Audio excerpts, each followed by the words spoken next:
Renungan Pagi, Christ Triumphant atau Kristus yang Menang oleh Ellen G. White, 21 September 2025. Mari kita berdoa. Bapa kami yang di sorga, Allah pencipta langit dan bumi, laut dan segala isinya, Allah yang maha besar, maha kuasa, sumber segalanya, yang kami sembah selalu melalui anak-Mu yang tunggal, Yesus Kristus. Terpujilah Yesus, anak Allah yang maha tinggi, yang adalah gembala kami yang baik. Pada pagi hari ini kami bersyukur boleh bangun dan berbakti, dan sebagaimana membaca dan mendengarkan nasihat firman-Mu, kiranya ini menjadi pembaharuan bagi kami semua, agar berjaga dan bersedia, sebab waktunya semakin singkat dan para pengikut Kristus akan alami aniaya. Beserta kami sepanjang perbaktian ini kehendak-Mu yang jadi. Ampun kami akan dosa dan salah, karena kami berdoa hanya dalam nama anak Allah yang tunggal, Yesus Kristus, yang adalah Tuhan dan Juru Selamat kami. Amin. Renungan hari ini akan dibacakan oleh Saudara Jones Ayorbaba. Kepada Saudara Jones, kami persilahkan. Terima kasih, selamat pagi buat kita semua. Judul bacaan renungan pagi kita pada pagi hari ini 21 September 2025. Sejarah terulang kembali, pengikut Kristus dianiaya. Ayat inti terdapat dalam Lukas 23 ayat 11. Maka mulailah Herodes dan pasukannya menista dan mengolok-olokkan dia.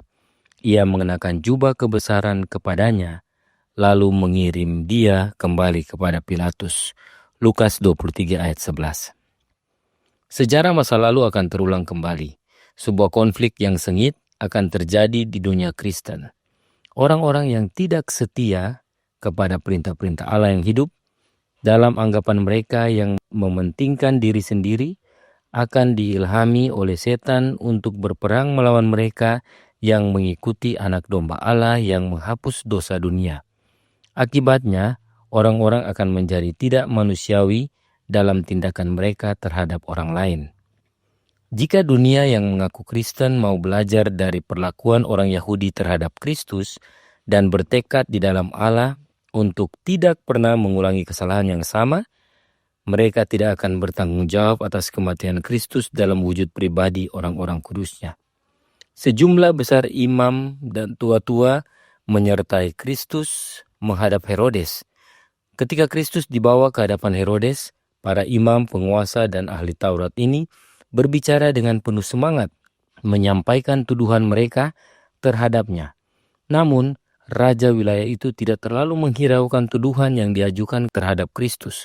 Ia mendapatinya tidak bersalah atas segala kejahatan. Para prajurit Romawi tahu bahwa mereka akan menyenangkan rakyat jelata yang rendah, kasar, dan keras kepala, serta para imam dan penguasa jika mereka menunjukkan kepada Kristus segala penghinaan yang dapat ditimbulkan oleh para prajurit yang jahat dan korup, dan mereka dibantu oleh para pembesar Yahudi sendiri. Mereka menempatkan Raja Kemuliaan, Raja Sorga, di hadapan mereka sebagai seorang yang berpura-pura dan memperlakukannya sebagai bahan ejekan. Mereka membuat Raja Kemuliaan tampak sebodoh mungkin.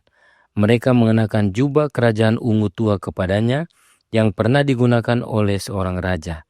Mereka meletakkan sebatang bulu tua di tangannya, dan di atas kepala ilahinya sebuah mahkota duri yang kejam yang menembus bait suci dan membuat darah menetes di wajah dan janggutnya. Pidato-pidato yang paling hina disampaikan di hadapannya. Namun Kristus tidak melemparkan tatapan mencela sedikit pun kepada mereka.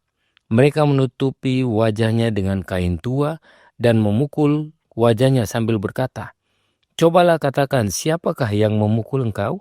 Kemudian dengan kasar merenggut kain tua itu, mereka meludahi wajahnya dan memukulnya dengan bulu itu sekuat tenaga seorang prajurit yang korup. Sikap yang paling menjijikan dan bahasa yang paling keji digunakan, sementara dengan pura-pura rendah hati mereka membungkuk di hadapannya. Orang-orang Yahudi menginginkan bukti keilahiannya dengan melakukan mujizat, tetapi di sini mereka memiliki bukti yang jauh lebih besar daripada mujizat apapun yang dapat dilakukan. Manuskrip 112, 1897. Demikian bacaan renungan pagi, Tuhan memberkati. Terima kasih atas penata layanan Saudara Jones. Tuhan Yesus memberkati. Selamat pagi saudaraku dalam Tuhan. Roh Nubuat berkata dalam The Review and Herald tanggal 31 Agustus tahun 1897 paragraf 7 yang berbunyi, kita sedang berada di ambang peristiwa-peristiwa besar dan khidmat. Banyak nubuat akan segera digenapi secara berurutan. Setiap elemen kekuatan akan segera bekerja. Sejarah masa lalu akan terulang kembali. Kontroversi lama akan muncul kembali, dan bahaya akan mengancam umat Allah di segala penjuru. Kontroversi lama yang bagaimana yang dimaksudkan? Jawabnya ada dalam renungan pagi hari ini. Christ Triumphant, halaman 271, paragraf 2 menyatakan, sejarah masa lalu akan terulang kembali. Sebuah konflik yang sengit akan terjadi di dunia Kristen. Orang-orang yang tidak setia kepada perintah-perintah Allah yang hidup, dalam anggapan mereka yang mementingkan diri sendiri, akan diilhami oleh setan untuk berperang melawan mereka yang mengikuti anak domba Allah yang menghapus dosa dunia. Akibatnya, orang-orang akan menjadi tidak manusiawi dalam tindakan mereka terhadap orang lain. Jadi, konflik lama itu adalah konflik yang terjadi karena ada orang yang tidak setia kepada firman Allah dan digunakan oleh setan untuk melawan orang-orang yang setia kepada Yesus. Dalam tulisan lainnya dikatakan, yaitu The Review and Herald tanggal 31 Agustus tahun 1897 paragraf 9. Mereka yang pernah diyakinkan akan kebenaran tetapi menolak pengaruh Roh Kudus, berjalan dan bekerja bersama dengan setan, menjadi yang pertama murtad. Dibutakan oleh kecanggihan dia yang pernah ditemukan di istana sorgawi, mereka bergabung dengan barisannya. Rasul Paulus berbicara tentang hal ini, berkata dalam 1 Timotius 4 ayat 1 dan 2. Tetapi Roh dengan tegas mengatakan bahwa di waktu-waktu kemudian ada orang yang akan murtad, lalu mengikuti roh-roh penyesat dan ajaran setan-setan, oleh tipu daya pendusta-pendusta yang hati nuraninya memakai cap mereka. Nah, yang sedihnya, ada orang-orang yang sudah tinggalkan doktrin setan dan kembali kepada Bapa dan anaknya. Namun, karena hati mereka tidak mau dipimpin oleh Roh Kudus, yaitu rohnya Kristus, akhirnya mereka kembali ikut doktrin setan. Orang-orang yang seperti inilah yang akan menyerang umat-umat Allah yang setia. Mereka menjadi lebih jahat dibandingkan sebelum mereka bertobat. Contohnya adalah orang-orang Yahudi. Mereka menolak penarikan Yesus Kristus, dan akhirnya mereka digunakan setan untuk membunuh Yesus. Orang-orang Yahudi kesetanan dalam menyerang Yesus. Mari kita baca yang berikut ini dalam The Desire of Ages, halaman 738, paragraf 4 dan 5. Ketika Pilatus menyatakan dirinya tidak bersalah akan darah Kristus, Kayafas menjawab secara menantang, biarlah darahnya ditanggungkan atas kami dan atas anak-anak kami. Perkataan yang menakutkan itu disambut oleh imam-imam dan penghulu-penghulu dan digemakan oleh orang banyak dalam suara gemuruh yang tidak menaruh kasihan. Segenap orang banyak menjawab dan berkata, biarlah darahnya ditanggungkan ke atas kami dan atas anak-anak kami. Umat Israel telah mengadakan pilihan mereka.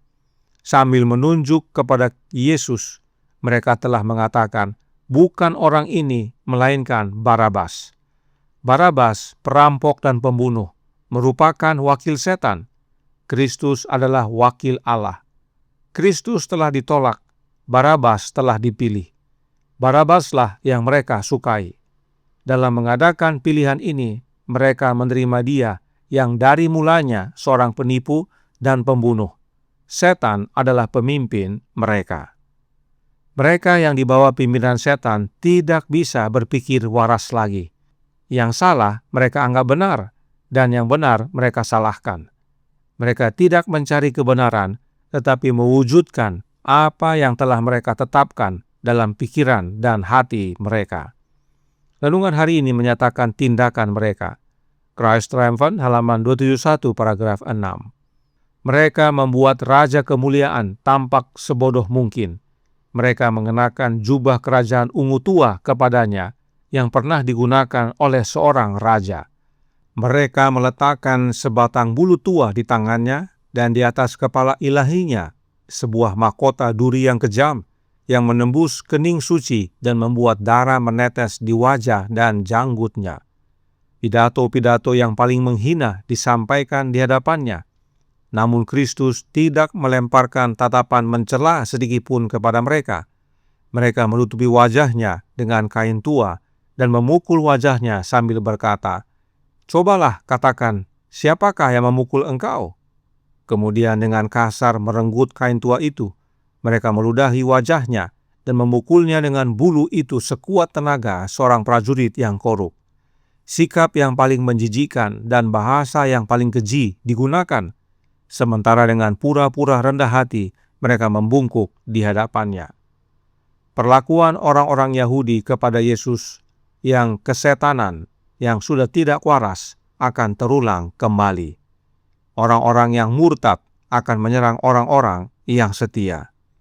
Karenanya, Paulus menuliskan dalam 1 Tesalonika 5 ayat 1-11. Kita baca, "Tetapi tentang zaman dan masa, saudara-saudara, tidak perlu dituliskan kepadamu, karena kamu sendiri tahu benar-benar bahwa hari Tuhan datang seperti pencuri pada malam. Apabila mereka mengatakan semuanya damai dan aman, maka tiba-tiba mereka ditimpa oleh kebinasaan, seperti seorang perempuan yang hamil ditimpa oleh sakit bersalin. Mereka pasti tidak akan luput. Tetapi kamu, saudara-saudara, kamu tidak hidup di dalam kegelapan, sehingga hari itu tiba-tiba mendatangi kamu seperti pencuri. Karena kamu semua adalah anak-anak terang dan anak-anak siang. Kita bukanlah orang-orang malam atau orang-orang kegelapan. Sebab itu, baiklah, jangan kita tidur seperti orang-orang lain, tetapi berjaga-jaga dan sadar. Sebab mereka yang tidur, tidur waktu malam, dan mereka yang mabuk, mabuk waktu malam. Tetapi kita, yang adalah orang-orang siang, baiklah kita sadar, berbaju zirahkan iman dan kasih, dan berketopongkan pengharapan keselamatan. Karena Allah tidak menetapkan kita untuk ditimpa murka, tetapi untuk beroleh keselamatan oleh Yesus Kristus, Tuhan kita, yang sudah mati untuk kita, supaya entah kita berjaga-jaga, entah kita tidur, kita hidup bersama-sama dengan Dia. Karena itu, nasihatilah seorang akan yang lain dan saling membangunlah kamu seperti yang memang kamu lakukan. Tuhan memberkati, saya bawa dalam nama Yesus. Amin. Mari kita berdoa. Bapa kami yang di sorga, Allah pencipta langit dan bumi, laut dan segala isinya, Allah yang maha besar, maha kuasa, sumber segalanya, yang kami sembah selalu melalui anak-Mu yang tunggal, Yesus Kristus. Terima kasih atas pekabaran yang mengingatkan kepada kami semua pada pagi hari ini, bahwa akan ada orang-orang yang murtad dari kebenaran, dan mereka akan menjadi penyerang yang melawan umat-umat yang setia kepadamu, ya Bapa dan Yesus. Dan orang-orang ini bahkan pernah menyembah Engkau, namun pada akhirnya meninggalkan Engkau, ya Bapa, karena tidak mengizinkan Roh Kudus bekerja dalam hati mereka. Karenanya tolong kami, ya Bapa, karuniakanlah roh anak-Mu dalam hidup ini, dan biarlah kami setiap waktu, setiap saat memohon akan kehadiran Kristus dalam hati kami, sehingga kami dapat berjaga dan bersedia, dan dimampukan untuk dapat menanggung aniaya sebagaimana Yesus. Karena semakin waktunya singkat, Yesus datang segera, kami akan mengalami banyak aniaya. Beserta kami sepanjang hari ini, kehendak-Mu yang jadi, Ampun kami akan dosa dan salah, karena kami berdoa hanya dalam nama Anak Allah yang tunggal, Yesus Kristus, yang adalah Tuhan dan Juru Selamat kami. Amin.